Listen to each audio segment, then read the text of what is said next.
The rain on Gliese Four Theta didn't fall, it slammed. Thick sheets of water hammered the canopy above the expedition camp, bouncing off the layered synthetic tarps like fists. The alien crew, 6 in number, were already beginning to scatter, their webbed feet slipping on the muddy platform grids. The sky above boiled with sickly green clouds swirling like stirred paint, and then the first thunderclap came, a sound so deep and close, it seemed to erupt from the ground itself. Caden Traylor was inside the equipment tent, leaning over a crate of copper rods when it hit. The lights overhead flickered, blinked out for 2 seconds, then surged back on. He paused, glancing up. The thunder rolled again, longer this time. His fingers tightened around the rod. "Caden," barked a voice outside, followed by a high-pitched screech. "Sky is rupturing." "Evacuation must occur." Caden grabbed his rain jacket, pulled it on, and burst outside into the chaos. 2 of the aliens, tall creatures with pale skin and wide amber eyes, were flailing their elongated arms at the sky. One of them, a biologist named Vesic, kept repeating a phrase in its native tongue that Caden didn't understand, but had learned to recognize distress, panic, danger. "No one's evacuating," Caden shouted over the wind as another bolt of lightning arced across the sky, illuminating the entire valley in a ghostly flash. The strike landed on a nearby ridge, and the crack of impact sent 2 aliens diving to the ground. "We must depart," the expedition leader, Ket, cried, his voice warbling as his translator struggled to match his pitch. "Sky discharge will melt the flesh. It's just lightning," Caden said, jogging over to him. "I told you this planet has atmospheric similarities to Earth. This storm's nothing we haven't seen before." "Nothing?" Ket's eyes widened in horror. "You cohabitate with this," Caden turned, eyeing the towering support poles of the camp's communication array. The tallest was almost 30 feet high and entirely ungrounded. "We need to set up lightning rods now, or we're going to lose half the camp," he said. "Help me." But Ket had already turned and bolted for the science module, slipping in the mud and scrambling upright with a wail. Caden sighed, wiped the rain from his face, and jogged back to the tent. Inside, he yanked the cover off a crate marked Earth Spec, grounding equip. He pulled out 3 copper rods, each 6 feet in length, and grabbed the grounding cables. His boots squelched in the mud as he stepped out again, squinting through the downpour. Another flash lit the sky, followed by an immediate thunderclap. That one was close. "Vesic," he shouted. The alien huddled under a tarp, his limbs trembling. "Get over here. I need your hands." Vesic hesitated, then crept out, keeping low like the sky might swoop down and eat him. "Hold this straight," Caden said, shoving one rod into Vesic's hands. "I'm driving it in." Caden grabbed the hammer, his arm muscles already sore from hauling crates earlier that day. He swung down, driving the rod into the ground with slow, steady strikes. After a few minutes, the rod was deep enough. He attached the grounding cable and ran it to the generator housing.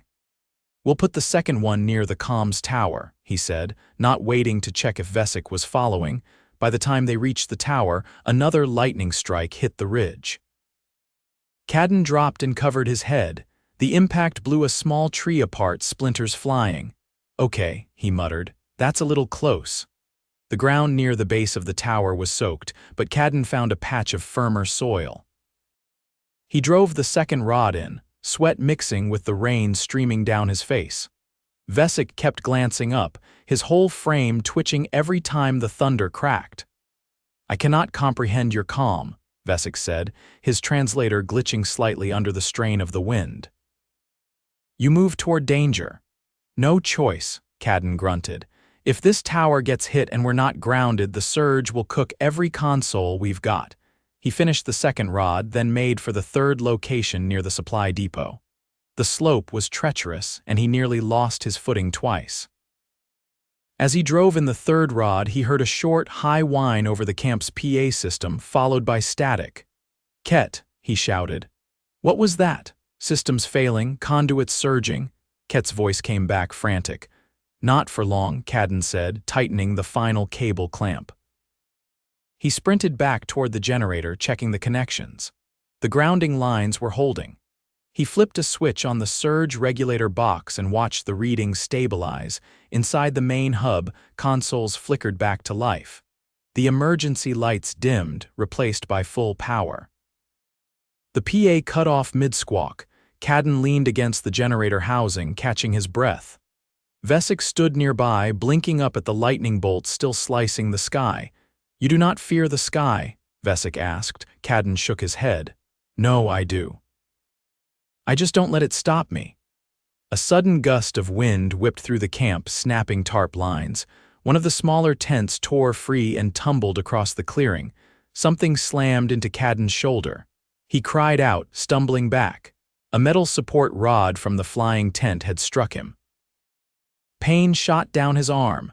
"Caden!" Vesic shouted, running to him. Caden gritted his teeth, clutching his arm. The pain burned sharp and deep, and he couldn't move the joint, dislocated or worse, he muttered. Vesic helped him to the med module. Inside, fluorescent lights buzzed and flickered. Caden sank onto the diagnostic bench, cradling his arm. Ket arrived moments later, dripping wet and wide-eyed. "You are injured," he said. "No kidding," Caden replied, sweat mixing with rain on his face. The med scanner hummed to life. After a few passes, the screen displayed the results. Not broken, but the shoulder was dislocated and badly bruised. "Can you reset it?" Caden asked, blinking through the pain. Vesic looked uncertain. "I am not trained in such. Human-specific procedures." "Then just hold me down." Caden gritted his teeth, braced himself, and with a grunt of effort, rotated his arm until the joint popped back in with a dull thud. The pain made him see stars. He slumped back, breathing hard. "1 week minimum before normal use," he muttered. "You risked your body for grounding rods," Ket said. "Yeah," Caden said, wincing as he adjusted his sling. "Because sky fire doesn't care about species. It'll fry us all the same." Outside, the storm was beginning to ease. The rain softened, the thunder more distant. The camp was a mess of debris and mud, but the core systems were still online. No fires, no console fry-outs, no one electrocuted. Caden limped outside, one hand holding his sling tight. Ket followed. "We did not understand this danger. We thought sky fire was a death omen." "It's just electricity," Caden said. "Dangerous, sure, but manageable." Vesic looked at the rods gleaming wetly in the ground. "You redirected the sky's rage." "I didn't redirect anything," Caden said. "Just gave it somewhere safe to go." The wind slowed. The clouds began to part, revealing stars overhead. The aliens stared upward, their features slack with awe. Caden sat on a crate, exhausted, soaked, and aching, but the lights were on. The camp remained. "You saved our home," Ket said quietly. "Temporary home," Caden said, shifting in discomfort. "But yeah, you're welcome." The rain had stopped, but the air still clung to everything like a wet cloth. It was late whatever passed for night on Gliese Four Theta, and the sky had settled into a bruised purple haze, stars peeking through in patches. The camp was quieter now, though not serene. There was the occasional hiss from damaged ductwork and the low whir of a field drone scanning for debris. Somewhere near the edge of the clearing, something chirped once, twice, then fell silent. Caden sat on a collapsible stool outside the med module, his right arm hanging limp in a cloth sling, a dull ache pulsing from shoulder to wrist. His jacket was draped over a rail, still soaked. He wore only his undershirt now, stained dark from sweat and mud. A thin dressing poked out from beneath the collar where a technician had patched a surface abrasion. The painkillers had dulled the edge, but they hadn't touched the fatigue. A pair of yellow eyes blinked at him from the shadows. Vesic stepped into the light, his motion slow, deliberate, as though uncertain the storm had truly passed. "You should be inside," Caden said, not looking up. "I do not sleep when the air is still vibrating," Vesic replied. "Yeah, it does that." "After a big one." The alien knelt awkwardly, folding his legs beneath him. A faint, rattling sound came from the small pouch strapped to his side. He opened it and withdrew a flat, translucent disc, which he turned over in his palm before offering it. "For your recovery," he said. It is not medicinal. It is symbolic. Caden took it carefully with his left hand. The disc was warm and slightly pliable. What's it made from? Condensed spores from our birth trees. It is given to those who endure injury for communal good. Normally it is burned in ceremony, but there is no flame permitted near your generators. I appreciate that, Caden muttered, rotating the disc. Looks like a jellyfish. I do not know what that is. Never mind. They sat in silence for a while.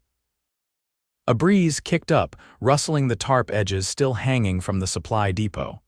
The air smelled faintly metallic, like oxidized steel and wet circuits. Your injury, will it impede your structural duties? Vesic asked. I'll manage. Might need someone else to do the heavy lifting for a few days. We are not skilled in anchoring metal to soil. You're better at scanning soil composition and arguing about moss. Vesic made a low, clicking sound Caden had learned meant amusement. You have not requested assistance, Vesic said after a pause. That is unusual for your kind. Because I know what kind of help I'd get, Caden said. I'd come back to find the rods upside down and the power routed through a tree trunk. Vesic looked mildly offended. We are not incompetent. No, you're just not used to working under pressure, not the same kind of pressure. Vesic picked at the edge of his pouch.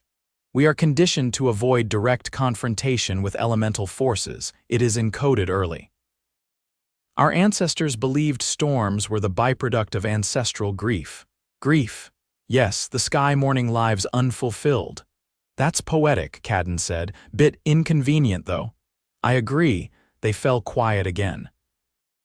The wind shifted direction, carrying with it the sharp scent of ozone from the ridge. Caden's fingers curled slightly around the disc in his hand. Is it true, Vesic asked, that your species once flew machines directly into storms? Not just once. We did it regularly.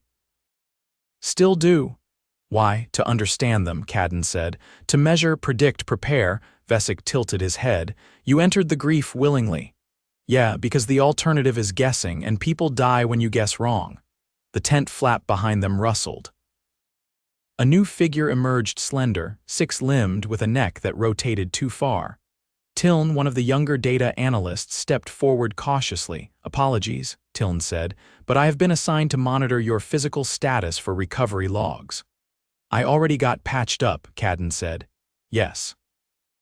But your body's internal responses remain inconsistent with projected recovery rates.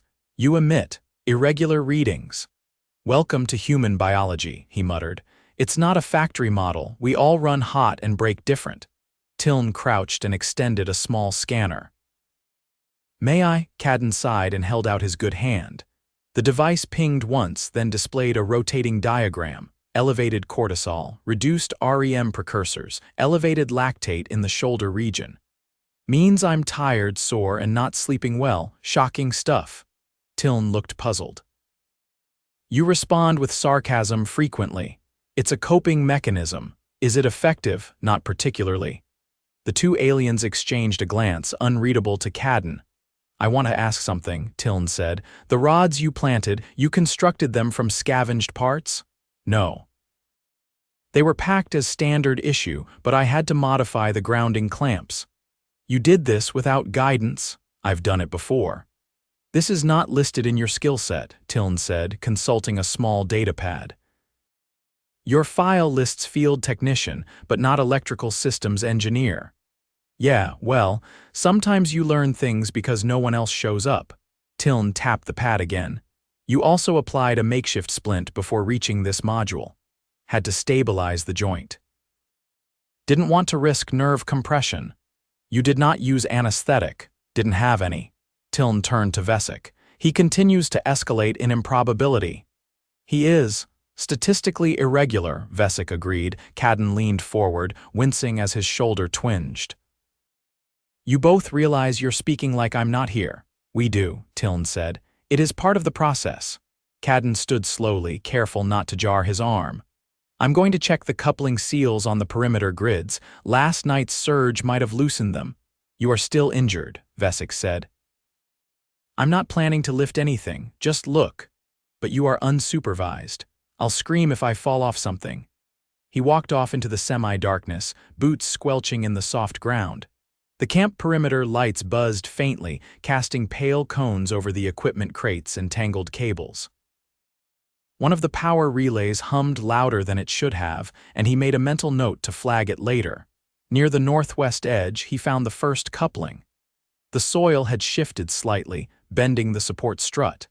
He knelt beside it, bracing his weight on his knees, and examined the threading. Still intact, no signs of arcing behind him, a low noise. He turned. Tiln had followed, hovering just behind with the scanner still in hand. "You're not subtle," Caden said. "I was instructed to observe your habits in natural conditions." "By who?" I instructed myself. Caden grunted, then stood. "Well, observe this. I'm going to wrap this inspection and try to sleep." "You will not sleep." "I'll pretend." Tiln didn't move. "I do not understand why you act without certainty of outcome. Because if you wait for certainty, nothing gets done. That is inefficient." "No, it's necessary," Tiln clicked softly. "You endure chaos as if it were routine." "It is." They stood in silence, the wind tugging at loose wires. Somewhere off to the east, another storm flickered on the horizon, but this one was distant, harmless for now. "You could have left the rods," Tiln said. "You chose not to." Caden stared out at the rolling hills beyond the camp. "If I hadn't, we wouldn't be standing here." Tiln watched him for a moment longer, then turned and walked back toward the med module. Caden stayed a while, watching the flickering storm in the distance. Eventually, he made his way to the equipment tent, curled onto the bench with his back against the wall, and closed his eyes. He didn't sleep. But he didn't need to. By midday, the valley was bone dry. The soil, once slush, had baked into a cracked, coppery crust that crunched underfoot. The storm had left, but its passage was still evident. Snapped cables, a half-collapsed survey drone crushed beneath a fallen tarp pole, and a muddy outline of Caden's bootprints everywhere he'd sprinted the previous night. The air smelled of scorched minerals and something faintly floral, released from crushed alien moss. Caden sat at the diagnostics console inside the comms module, his right arm bound in a rigid sling and immobilized against his chest. A neurostim patch on his shoulder pulsed softly, regulating inflammation and dulling the residual ache. He tapped at the interface with his left hand, slowly but with methodical precision. A low chirp came from behind. Ket entered, his gait cautious but no longer frantic. He carried a folded data sheet, which he gingerly laid on the edge of the console. "I have revised the incident report," Ket said. "I removed the phrase uncontrollable terrestrial wrath and replaced it with atmospheric anomaly." "That's a step in the right direction," Caden muttered, scrolling through system integrity logs. "I also omitted the section where I referred to you as the improbable meat being who challenged the sky. Shame. That one had a certain poetry." Ket hesitated, then lowered himself onto the bench opposite. "Your electrical grid modifications stabilized all critical systems. No equipment failures followed the initial strike. I know, I checked the logs twice. Your actions preserved the mission." Caden nodded without looking up. "That's the job. I'm not here for pretty sunsets." Ket's eyes flicked to the sling. "You haven't filed a formal injury complaint. Already logged it with Med. That's all the filing I need. Your species demonstrates a habitual resistance to rest." Caden stopped typing. "You're not wrong. I have reviewed the footage. Your expression during the shoulder repositioning process was especially difficult to interpret. Pain. It was pain. You did not vocalize. I was too busy not passing out." Ket tilted his head. "Why not request assistance?" "I didn't feel like explaining how to reset a dislocation to someone whose species doesn't have clavicles." "Your sarcasm does not conceal your recklessness." Caden leaned back, eyes narrowing. "You think I wanted to get hurt?" "No. I think you considered it a tolerable outcome." He didn't answer right away. A faint alarm pinged just a humidity fluctuation on the ridge. He dismissed it with a swipe. "You're not wrong about that either," Caden said finally. I figured worst case I'd be sore. Better than watching the camp get wiped out. Ket leaned forward, his long fingers steepling. When we selected Earth personnel for this mission, we filtered for adaptability, technical precision, and emotional regulation under duress. You were flagged as high risk for volatility. Sounds about right. You were nearly cut. Caden gave a short laugh. You should have gone with your gut. No, Ket said. We included you because your risk profile correlated strongly with unconventional success. That caught Caden off guard. He looked up. You're saying you picked me because I'm unpredictable, because you persist in improbable circumstances, often irrationally, he huffed. That's not a compliment. It is not intended as such. But it is why you were here when the storm struck. Caden glanced at the diagnostic screen again. The comms tower was stable, grounded, and outputting a clean signal, no damage to the surge buffers. He stood slowly, careful to shift weight away from his right side. I need to check the terrain mesh around the southern boundary, he said. You are not cleared for field work. I'm not lifting anything, just walking and tapping readings. Ket rose as well. Vesic has already compiled the post-storm drift analysis. Then I'll double-check it. You've seen how accurate his soil sensors are. Ket hesitated, then stepped aside. If you collapse from fatigue, I will not drag you back. Fair, you'd probably dislocate my other shoulder. The sun, if it could be called that, hung low in the sky. Its light filtered through the violet haze, casting everything in a strange, washed-out hue.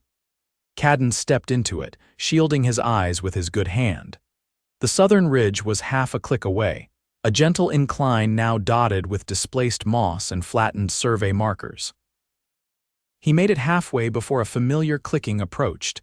Vesic, carrying a long-handled probe, fell into step beside him. I told Ket I would shadow you, Vesic said, because he's worried I'll keel over. Yes. And because I requested the assignment. Why? I have questions. Of course you do. They walked a few more meters in silence. The soil here had dried unevenly, creating jagged ridges that fractured underfoot. You have sustained injury, worked through the night, and continue to perform inspections, Vesic said. Is this normal behavior? For humans, depends on the human. For you? I've done worse on less sleep. Why? Caden stopped, turned to face him. Because if something fails and someone gets hurt, I'm the one who could have stopped it. That's not a feeling you want twice. Vesic raised the probe, took a reading. Your species seems unusually burdened by responsibility. Some of us are. Depends how many times we've been burned. They continued walking.